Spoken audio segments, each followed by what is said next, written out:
আসসালামু আলাইকুম এভরিওয়ান, আশা করছি সবাই ভালো আছো। সবাইকে ব্লাড ফিজিওলজিতে ওয়েলকাম। আজকে আমাদের আলোচনার টপিক ডাব্লিউবিসি। তো ডাব্লিউবিসি মানে আমরা সবাই জানি হোয়াইট ব্লাড সেল বা হোয়াইট ব্লাড কর্পাসল। তো এখন ডাব্লিউবিসি আলোচনার শুরুতে আমরা এর প্রিভিয়াস আইটেমে আরবিসি সম্পর্কে জেনেছি। আর আরবিসির পরের ডাব্লিউবিসির পরে প্ল্যাটিলেট। সাধারণত ব্রোশিওরে এভাবেই সাজানো থাকে। তো ডাব্লিউবিসি তুলনামূলকভাবে যথেষ্ট ছোট। অনেক সময় দেখা যায় ডাব্লিউবিসিটা টিচাররা অন্যান্য কোনো একটা আইটেমের সাথে নিয়ে নেন, মানে বলা যায় আরবিসি এবং প্ল্যাটিলেট এই দুইটা বড় আইটেমের মাঝখানে ডাব্লিউবিসি একটা পুচকি আইটেম।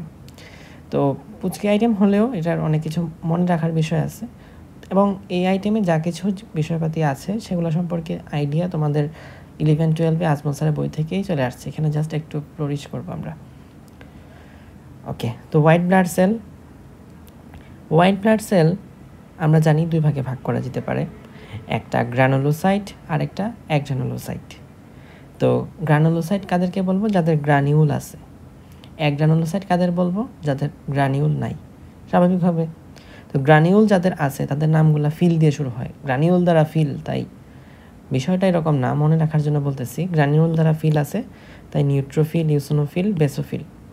বাট এখানে ফিল বলতে যেটা বোঝায় সেটা হচ্ছে লাভিং বা নিউট্রোফিল, ইউসিনোফিল, বেসোফিল। ফিল কথার অর্থ এখানে লাভিং, ঠিক আছে। আর অ্যাগ্রানোসাইটকে দুই ভাগে ভাগ করা যায়, একটা lymphocyte, the other one is monocyte. তো পরীক্ষার সময় এগুলার ফিগারও আসতে পারে। আর সাধারণত ওসপির মধ্যে একটা স্টেশনের মধ্যে এই গ্রানুলোসাইট অথবা অ্যাগ্রানোসাইট মানে এই পাঁচটার মধ্যে মিলে কোনো কিছু দিবে, যেখান থেকে তোমাকে আইডেন্টিফাই করতে হবে যেটা কী দেওয়া আছে এবং আইডেন্টিফাই ফিচারগুলো লিখতে হবে। তাহলে আশা করি বোঝা গেছে যেটা আমাদের কোথায় কোথায় কাজে লাগবে। ব্লাড কার্ডের রিটেনে তো লাগবেই, ওসপির মধ্যেও কিন্তু যথেষ্ট কাজে লাগে। এবং এই আইটেমটা একটু বলে রাখি যে আমরা একটু পরে পড়ব neutrophil, eosinophil, basophil, lymphocyte, monocyte প্রত্যেকটার ইন্ডিভিজুয়াল। এবং ইউসিনোফিল, বেসোফিল, নিউট্রোফিল এগুলো কোনটা কখন বাড়ে, কোনটা কখন কমে, কোন অবস্থায় কখন কোনটা বেড়ে যায় কমে যায়, এগুলো পরীক্ষা আসতে পারে, তবে ওসপিতে।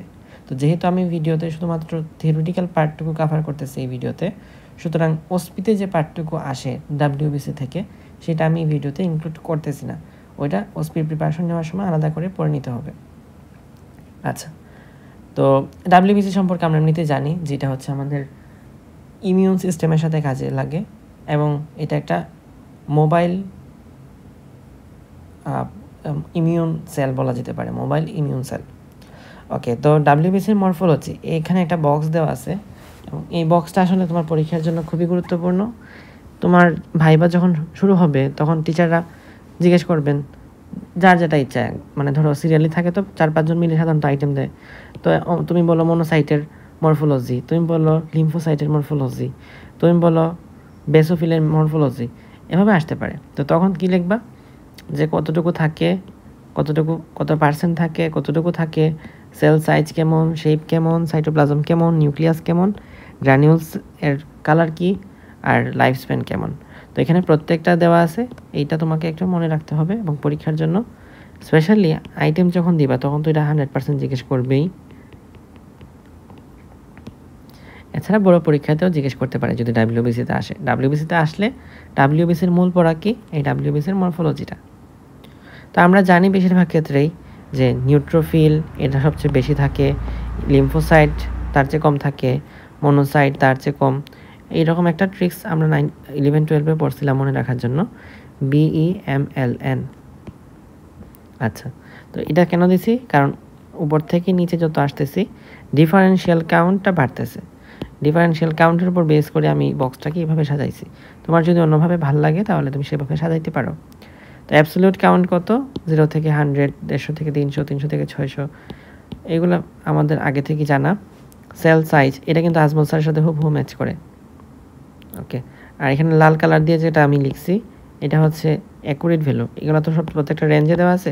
পরীক্ষায় টিচার আসলে রেঞ্জে মানে এক্সপেক্ট করেন, তো তুমি রেঞ্জেই বলবা। আর এটা হচ্ছে গাইটন থেকে নেওয়া লাল কালারটা, এখানে এক্স্যাক্ট ভ্যালুটা দেওয়া। সেল সাইজ কেমন? 8 থেকে 10, 10 থেকে 20, 15 থেকে 20, 10 থেকে 15। এখানে যে কথাটা বলার সেটা হলো মনোসাইট আর লিম্ফোসাইট, এদের মধ্যে সেল সাইজ আর নিউক্লিয়াসের মধ্যে একটা ঝামেলা লাগে। তুমি এই ফিগারটাই দেখো, লিম্ফোসাইট এর মধ্যে নিউক্লিয়াসটা যত বড়, মনোসাইটের মধ্যে কিন্তু নিউক্লিয়াসটা সেলের সাপেক্ষে এত বড় না। তো মনোসাইটটা হলো ছোট নিউক্লিয়াস যুক্ত বড় কণিকা, মনোসাইট কিন্তু অনেক বড়। আর লিম্ফোসাইট বড় নিউক্লিয়াস যুক্ত ছোট কণিকা, এটা যেন মনে থাকে। ওকে, তো গ্রানিউলস, নিউক্লিয়াস এগুলো আমরা জানি। লাইফ স্প্যান এটা হচ্ছে 4 থেকে 8 আওয়ার ইন ব্লাড, 4 থেকে 5 আওয়ার ইন টিস্যু। এটা বেসোফিলের, এখানে যা দেওয়া আছে ইনফরমেশন সেগুলো হলো গাইটনের। আর আমি প্রিভিয়াস ভিডিওতে প্লাজমার মধ্যে যে ইনফোগুলো দিয়েছিলাম সেটা হলো সেম্বুলিঙ্গামের। আচ্ছা, তো এখন আমরা জানি যে 5 টাইপের ডাব্লিউবিসি সেল আছে। তোমাকে যদি পরীক্ষায় ট্রু ফলস হিসাবে আসে প্লাটিলেট একটা WBC, platelet is a type of WBC, এটা ট্রু দিবা না ফলস দিবা? তুমি ট্রুই দিবা, কারণ গাইটনে সরাসরি বলা আছে যে platelet is a type of WBC, কারণ হচ্ছে এটা ইমিউন সিস্টেমের সাথে কাজে লাগে। ঠিক আছে, যদি এইভাবে লাইনটা আসে তাহলে ট্রুই দিও। তো এখন আসো ডাব্লিউবিসি কীভাবে ফরমেশন ঘটে বা ডাব্লিউবিসি কীভাবে আসে। Stages of granulocytosis, stages of lymphocytosis. আচ্ছা, এই দুইটা আলাদা প্রসেস না, মূলত আমরা যদি এখান থেকে চিন্তা করি তাহলে আমাদের অনেক কিছু শেখা হয়ে যায়। তো জেনেসিস অফ মায়োলোসাইটস, এখান থেকে কী কী ফরমেশন হচ্ছে, নিউট্রোফিল, ইউসিনোফিল, বেসোফিল, আর এটা হচ্ছে মনোসাইট। ঠিক আছে, তো এখন প্রথমে কি থাকে, একদম শুরুতে থাকে মায়োলোব্লাস্ট। তো মায়োলোব্লাস্টের আগে কি থাকে দেখো, প্লুরিপটেন্ট হেমোসাইটোব্লাস্ট, এটা থেকে আসে ইউনিপটেন্ট কমিটেড স্টেম সেল, এটা থেকে আসে মায়োলোব্লাস্ট, মায়োলোব্লাস্ট থেকে আসে প্রোমায়োব্লাস্ট, প্রোমায়োলোব্লাস্ট থেকে এখানে আসে এটা মায়োলোসাইট ছিল, প্রোমায়োলোব্লাস্ট, এখান থেকে মায়োসাইট আসে কিছু, মায়োলোসাইট আসে কিছু, যেমন এখানে হলো এটা নিউট্রোফিল মায়োলোসাইট, এটা হলো ইউসিনোফিল মায়োলোসাইট, এটা বেসোফিল মায়োলোসাইট। এখান থেকে নিউট্রোফিল মায়োলোসাইট থেকে আলটিমেটলি নিউট্রোফিল ফরমেশন হবে, ইউসিনোফিল মায়োলোসাইট থেকে আলটিমেটলি ইউসিনোফিল উৎপন্ন হবে, আর বেসোফিল মায়োলোসাইট থেকে শেষ পর্যন্ত বেসোফিল উৎপন্ন হবে। এটা ছিল এক অংশ যেখান থেকে গ্রানুলোসাইটোসিস হচ্ছে। গ্রানুলোসাইটোসিস মানে তো বুঝো, সাইটোসিস মানে সেলটা ফরমেশন হওয়া, আর গ্রানিউল অর্থাৎ গ্রানিউলযুক্ত সেলগুলো ফরমেশন হওয়া। তো এখানে যারা আছে নিউট্রোফিল, ইউসিনোফিল, বেসোফিল, আর কিন্তু গ্রানিউলযুক্ত গ্রানুলোসাইট। তো গ্রানুলোসাইট সিক্রেশন তৈরি হওয়ার যে সিনথেসিসের যে প্রসেস সেটা হচ্ছে গ্রানুলোসাইটোসিস। তো এখানে আমরা দেখলাম এটা। আর এখানে যেটা তৈরি হচ্ছে সেটা হচ্ছে মনোসাইট। মনোসাইট ফরমেশন হচ্ছে এই মায়োলোব্লাস্ট থেকে। আর স্টেজেস অফ লিম্ফোসাইট, লিম্ফোসাইটটা ফরমেশন হয় কিভাবে, প্রথমে রেটিকুলার সেল, এই রেটিকুলার সেল এখান থেকে primitive stem cell, primitive stem cell থেকে লিম্ফোব্লাস্ট, প্রো লিম্ফোব্লাস্ট, শেষ পর্যন্ত লার্জ লিম্ফোসাইট, স্মল লিম্ফোসাইট। এই হচ্ছে কিভাবে ডাব্লিউবিসি ফরমেশন হচ্ছে। তো এটা খুবই ইম্পর্টেন্ট না, এটা লেস ইম্পর্টেন্ট, পরীক্ষার জন্য মানে সবাইকে জিজ্ঞেস করবে না, খুব অল্প মানুষই এটা জিজ্ঞেস করা হয়, স্কিপ করতে পারো যদি তোমার হাতে কম টাইম থাকে। এরপরে আসো, তো আমরা পড়তেছিলাম প্রত্যেকটা সম্পর্কে, আমরা কি পড়তেছিলাম দেখি, ডাব্লিউবিসির মরফোলজি, তাই তো। এখন এগুলার ফাংশন পড়ব এবং এগুলোর প্রত্যেকটা সম্পর্কে ইন্ডিভিজুয়াল কিছু কথা জানা যেতে পারে, আর ডাব্লিউবিসির প্রপার্টি পড়ব। এতটুকুই হচ্ছে আমাদের এই আইটেমের পড়া। তো আমরা জানি যে মনোসাইটের সেল সাইজ কেমন, মনোসাইটের সেল সাইজ হলো 15 থেকে 20 মাইক্রোমিটার, এবং এইটা সম্পর্কে আমাদের কিছু আইডিয়া হলেও আছে। আমরা জানি যে মনোসাইটটা যখন ব্লাডে থাকে তখন তার নাম মনোসাইট থাকে, কিন্তু মনোসাইট যখন টিস্যুতে চলে আসে তখন তার নাম ম্যাক্রোফেজ হয়ে যায়। তাহলে মনোসাইট ইন ব্লাড যখন সে টিস্যুতে এন্টার করে তখন তার নাম হয় ম্যাক্রোফেজ ইন টিস্যু। এখন এমন না যে শুধুমাত্র টিস্যুতে গেলে তার নাম ম্যাক্রোফেজ হয়, এক এক জায়গায় গেলে এক এক ধরনের ম্যাক্রোফেজ বলা হয়। যেমন লিভারে ম্যাক্রোফেজ পাইলে সেটাকে কাফার সেল বলা হয়, লিম্ফেটিক টিস্যু, স্প্লিন, লিম্ফ নোড এগুলোতে তুমি যদি পাও তাহলে সেটাকে ডেন্ড্রাইটিক সেল বলবে, ব্লাডের মধ্যে পাইলে মনোসাইট তো জানি, লাং এলভিউলাতে পাইলে ডাস্ট সেল অথবা এলভিউলার ম্যাক্রোফেজ, সিএনএসে পাইলে মাইক্রোগ্লিয়াল সেল, এপিডার্মিস স্কিনে পেলে, ওরাল মিউকোসাতে পেলে ফোরস্কিন। এক কথায় যেসব জায়গায় ক্যারাটিনাইজড অথবা নন ক্যারাটিনাইজড স্ট্র্যাটিফাইড স্কোয়ামাস এপিথেলিয়াম পাওয়া যায় সেসব জায়গায় ল্যাঙ্গারহ্যান্স সেল। বোনের ক্ষেত্রে অস্টিওক্লাস্ট। তারপর প্যাথোলজিক্যাল কন্ডিশন না জানলেও চলবে আপাতত। প্লাসেন্টা থেকে হফ বাওয়ার সেল, সাবকিউটিনাস টিস্যুতে হিস্টিওসাইট। তো কোথায় ম্যাক্রোফেজের নাম কি হয় এটা তুমি জানা উচিত এখন। তো আমরা পড়লাম মনোসাইটের কথা, ম্যাক্রোফেজের কথা। ম্যাক্রোফেজকে তুমি দুই ভাগে ভাগ করতে পারো। একটা ফিক্সড ম্যাক্রোফেজ যেটা সেলের সাথে একদম অ্যাটাচ থাকে, অ্যাডহেয়ার করে থাকে, আর একটা হলো মোবাইল ম্যাক্রোফেজ। তো মোবাইল ম্যাক্রোফেজ এক জায়গা থেকে আরেক জায়গায় মুভ করতে পারে। তো monocyte, mobile macrophage, fixed tissue macrophage এবং বোনের মধ্যে বোন মেরুতে থাকা কিছু endothelial cell, spleen, lymph node, এদের সবাইকে মিলে বলা হয় আরইএস। আরইএস মানে কি? Reticuloendothelial system.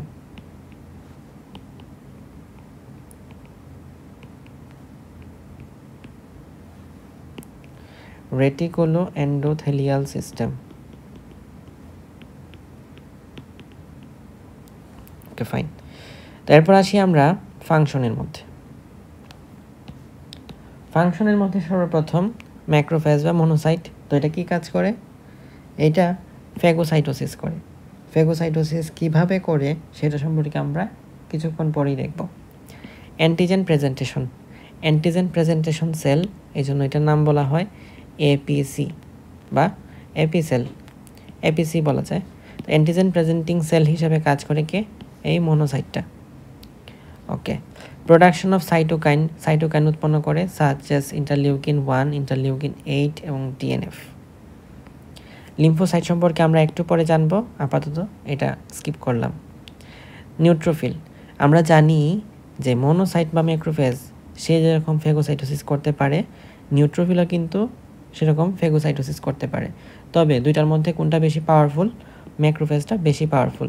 ধরো পরীক্ষার মধ্যে ম্যাক্রোফেজও দিল আবার নিউট্রোফিলও দিল, এইচএসসি পরীক্ষা হলে মনে করতে যে এটা হচ্ছে ডাবল আনসার হবে, বা অ্যাডমিশন টেস্ট হলে ডাবল আনসার হবে, কোচিংয়ের পরীক্ষা হলে ডাবল আনসার হবে।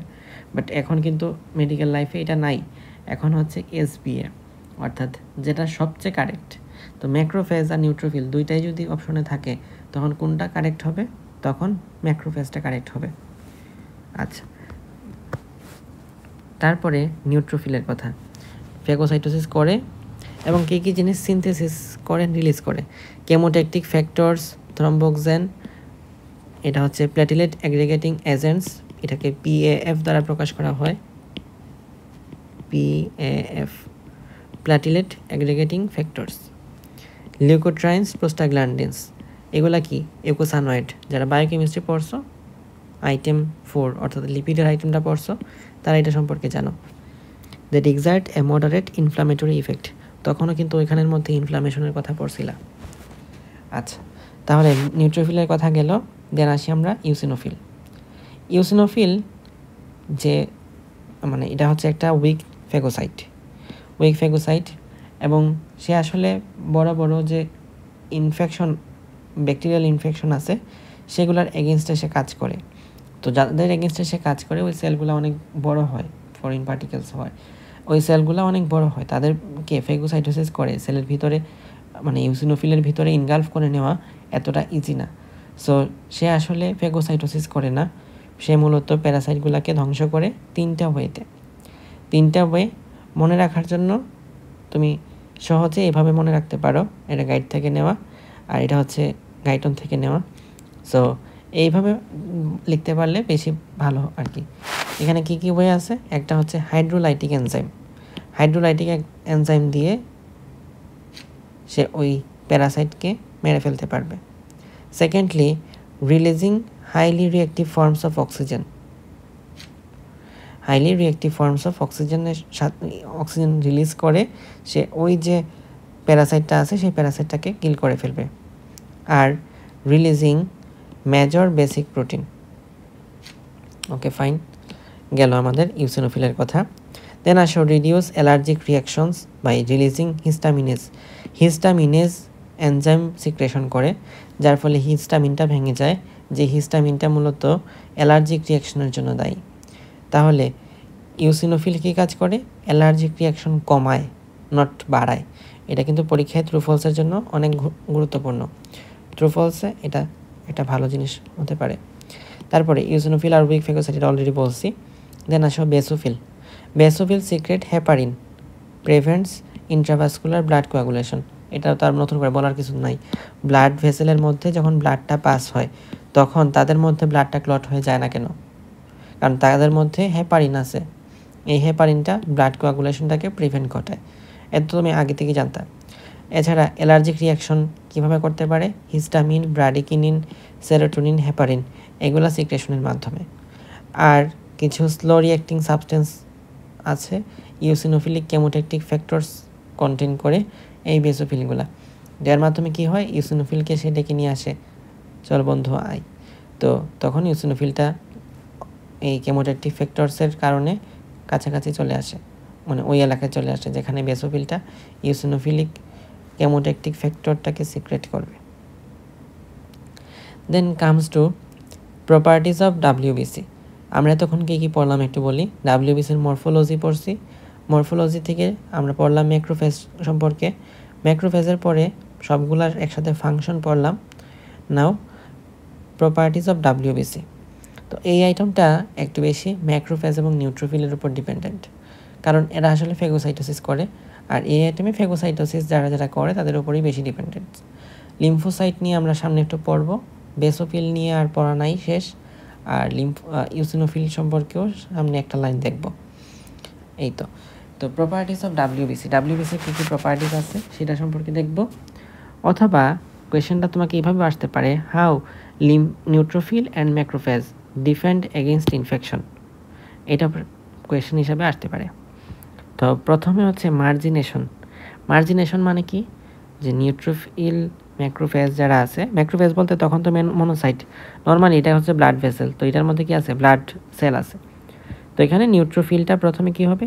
ব্লাড ভেসেলের এন্ডোথেলিয়াল, এটা তো জানো, ব্লাড ভেসেল তার মধ্যে যদি আর্টারি হয় তার মধ্যে 3টা লেয়ার থাকে, যদি ভেইন হয় তাহলে 3টা লেয়ার থাকে, আর যদি ক্যাপিলারি হয় তার মানে একটা লেয়ার আছে। তো এখানে যে এন্ডোথেলিয়াম লেয়ার আছে ব্লাড ভেসেলের, সেইটার সাথে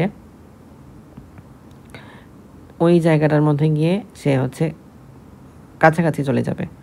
এই যে এখানে হচ্ছে এটা হলো এন্ডোথেলিয়াল লেয়ার, তার কাছাকাছি চলে যাবে। এই প্রসেসটাকে বলতেছে আমরা মার্জিনেশন। তো এটা খুবই সিম্পল। সে যদি সেল থেকে বের হইতে হয়, আমরা কি জানি মনোসাইটগুলা ব্লাড ভেসেল থেকে বের হয়ে কোথায় যাবে? টিস্যুতে যাবে।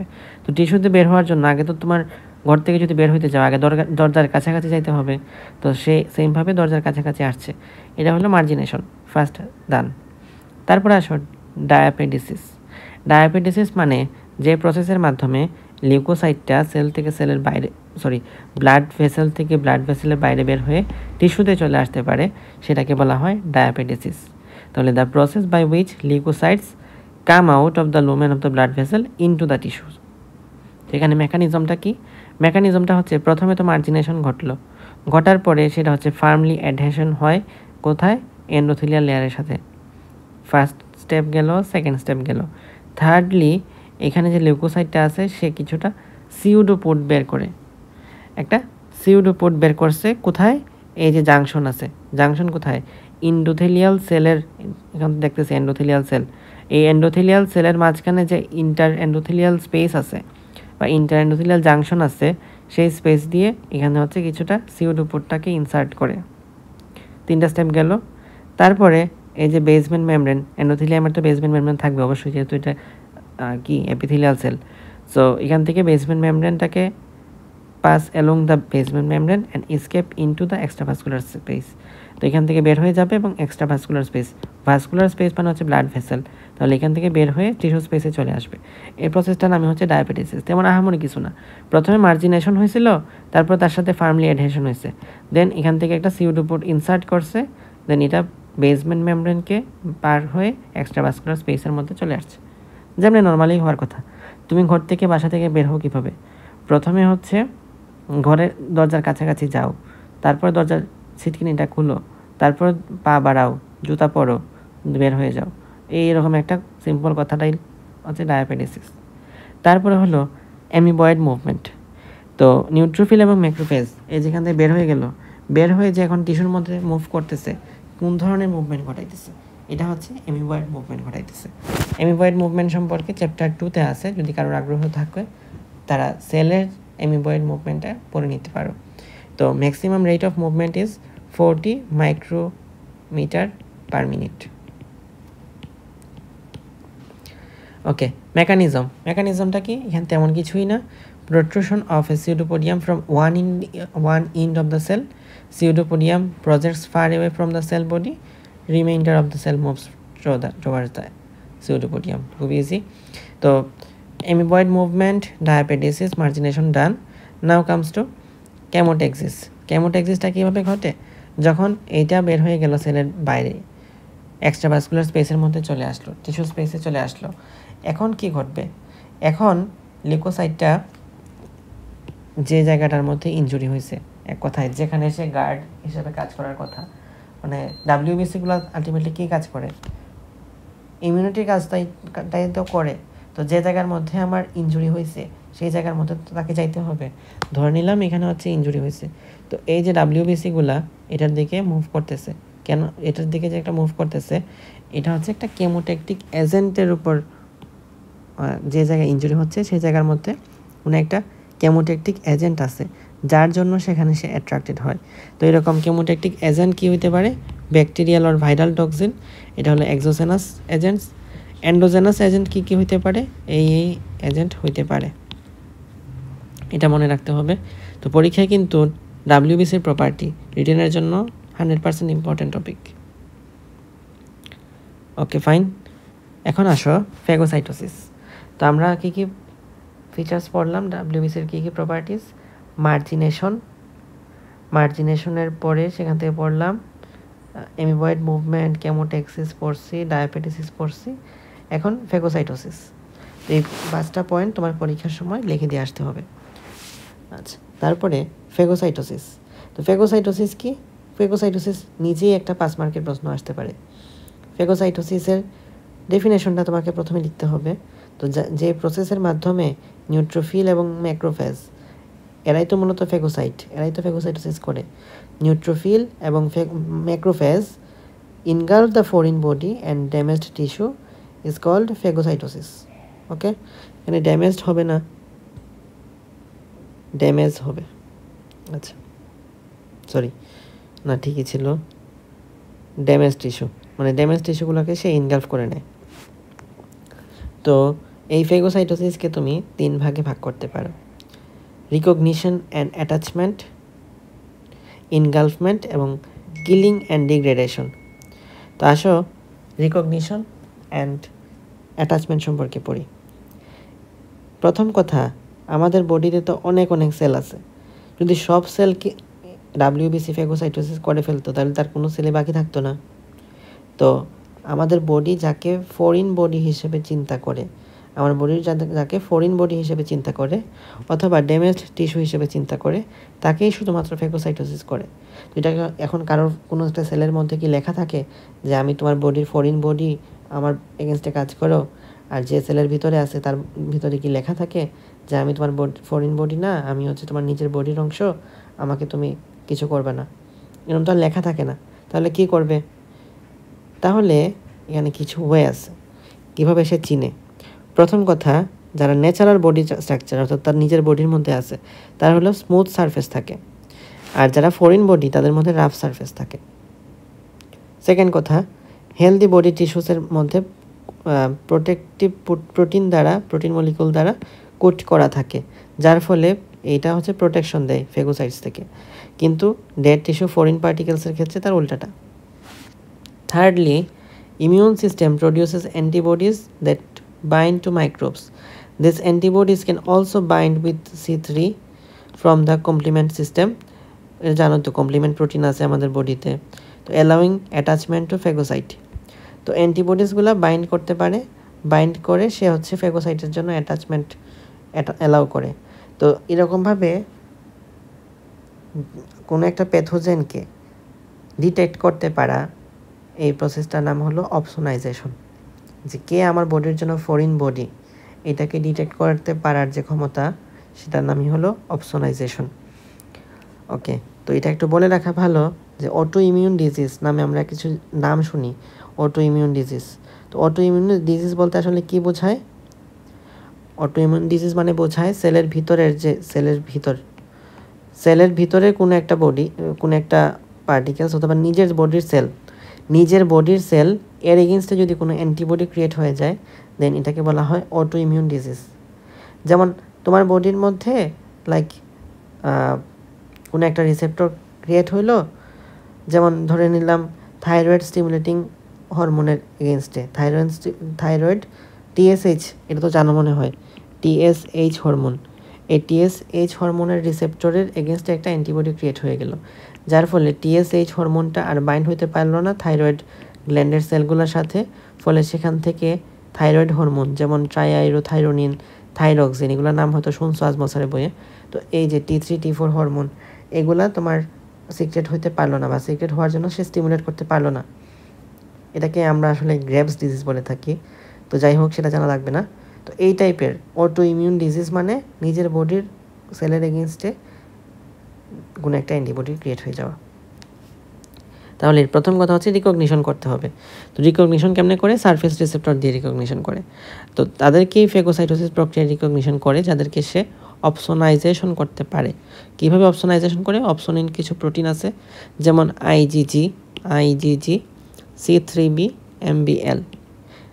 তো এগুলোর মিনিং চাইলে তুমি দেখে নিতে পারো গুগল থেকে, প্রয়োজন পড়ে না। ওকে, তো এই ফিগারটা তোমাকে পরীক্ষা আঁকতেই হবে। প্রথম কাজ মাইক্রোবসের সাথে, সেটা হচ্ছে তোমার কি করতে হবে? এই যে রিসেপ্টর দিয়ে সেটাকে চিনতে হবে।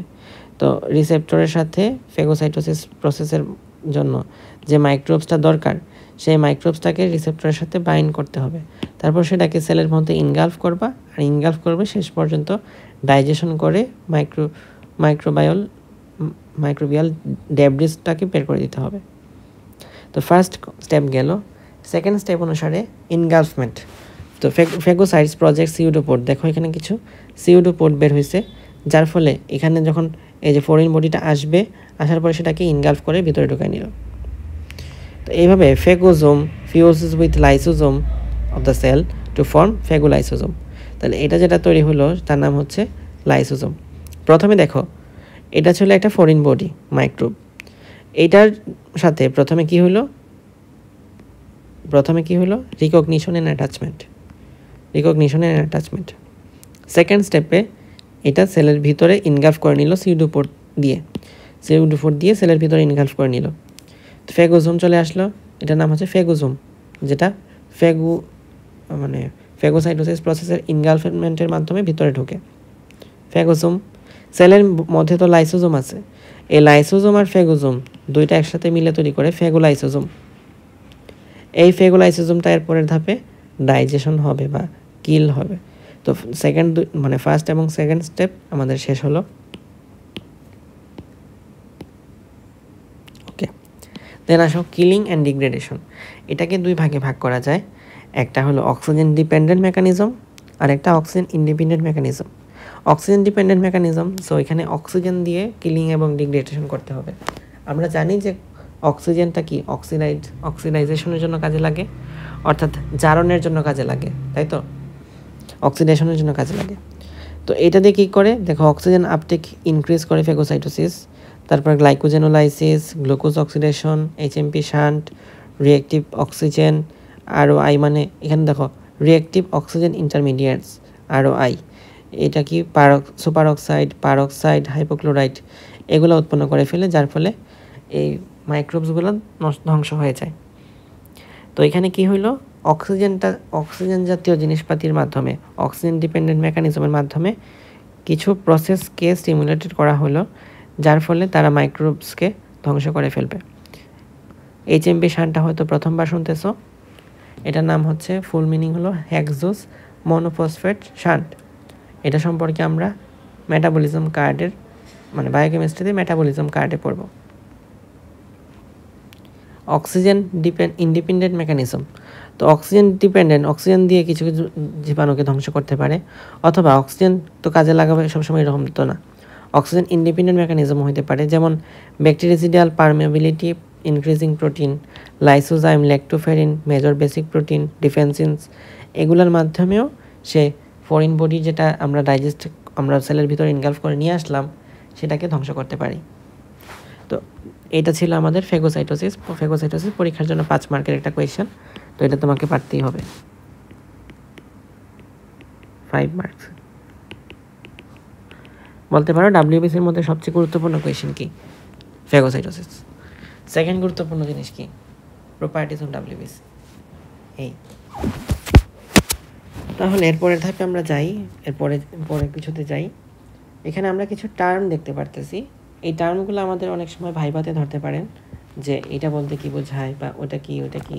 তো এখানে দেখো, পোয়েসিস মানে হচ্ছে ফরমেশন, এটা এতদিনে হয়তো আমরা জেনে গেছি।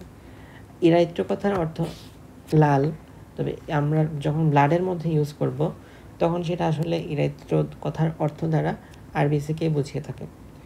আর লিউকোপোয়েসিস, লিউকো কথার অর্থ হলো সাদা, তাহলে যদি লিউকো থাকে সুতরাং সেটা হবে ডাব্লিউবিসি, ব্লাডের মধ্যে, ব্লাড ফিজিওলজিতে।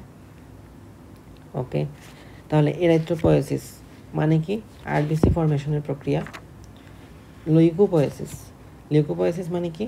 WBC ফরমেশনের process.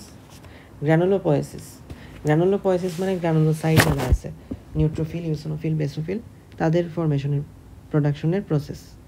তারপরে লিম্ফোপোয়েসিস মানে লিম্ফোসাইট প্রোডাকশনের প্রসেস। দেন থ্রম্বোপোয়েসিস, আমরা জানি থ্রম্বোসাইটের কথা। থ্রম্বোসাইট কারা? যারা প্লাটিলেট, তো প্লাটিলেট ফরমেশনের প্রসেস। সাইটোসিস মানে কি? সাইটোসিস মানে হচ্ছে সেলের নাম্বারটা বেড়ে যাওয়া। তো যদি এরকম হয় যে ডাব্লিউবিসি নর্মাল রেঞ্জ হলো 4 থেকে 11,000, যদি 11,000 থেকে বেশি হয়ে যায় তখন সেটা হবে লিউকোসাইটোসিস।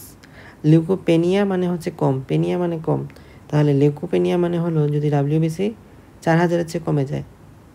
নিউট্রোফিলিয়া মানে নিউট্রোফিল বেড়ে গেছে, নিউট্রোপেনিয়া মানে নিউট্রোফিল কমে গেছে। ইউসিনোফিলিয়া মানে বেড়ে গেছে, পেনিয়া মানে কমে গেছে। বেসোফিলিয়া মানে বেসোফিল বেড়ে গেছে। এই হচ্ছে টার্মগুলা। দেন ইউসিনোফিল বলছিলাম যে একটা কথা বলার আছে, নাইট্রোজেন ফিগার ছবি বরাবর তোলা। ইউসিনোফিল 2% থাকে, এটা আমরা তো অলরেডি পড়ছি, 1 থেকে 4% থাকে, আলাদা করে 2% পড়ার দরকার নেই। ইউসিনোফিলস আর উইক ফেগোসাইট, এর কথা অলরেডি বলা হয়ে গেছে। অ্যান্ড দে এক্সিবিট ক্যামোটেক্সিস, এই লাইনটার জন্য আবার নিয়ে আসলাম। ওই আগে যখন আমরা ফাংশন পড়ছিলাম ইউসিনোফিল, ওইটার মধ্যে কিন্তু এই দে এক্সিবিট ক্যামোটেক্সিস এই কথাটা ছিল না, সেই জন্য এটা নিয়ে আসা। Now comes to lymphocyte. লিম্ফোসাইটকে আমরা 2 ভাগে ভাগ করতে পারি। ইন্টারমিডিয়েট লেভেলে 3 ভাগে ভাগ করতাম, তো এখন আসলে 2 ভাগে ভাগ করব, T lymphocyte, B lymphocyte. T লিম্ফোসাইটকে আবার ভাগ করা যায় 4 ভাগে: cytotoxic T cell, helper T cell, memory T cell, suppressor T cell. এগুলো আজমল স্যারের বইও ছিল, আলিম স্যারের বইও ছিল, যাই হোক এখন এগুলো তো আমাদের কাজের না। Cytotoxic T cell, helper T cell, memory T cell, suppressor T cell. আর ওদিকে বি সেল, তো বি সেলটা দিয়ে শেষ করে ফেলি। বি সেলে কী হয়? বি সেল থেকে কী তৈরি হয়? বি সেল থেকে তৈরি হয় প্লাজমা সেল।